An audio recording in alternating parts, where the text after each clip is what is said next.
Hi and welcome back to another quick guide. Today, I'll teach you how to change the apps that open on startup windows. Changing the apps that open on startup in Windows can improve boot speed and overall performance.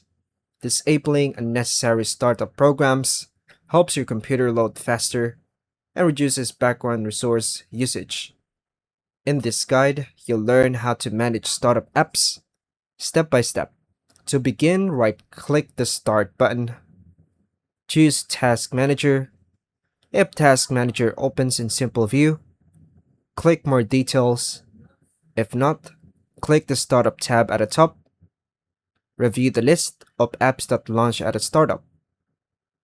Check the Startup Impact column to see which apps slow down boot time. Select the app you want to change by right-clicking on it, then click Disable to prevent it from opening at startup. To allow an app to start again, right-click on it and click Enable.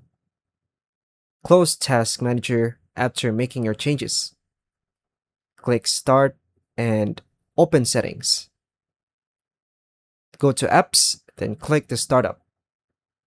Toggle apps on or off based on your preference. And finally, restart your computer to apply the updated startup settings. That's all for now, folks. Thank you for watching.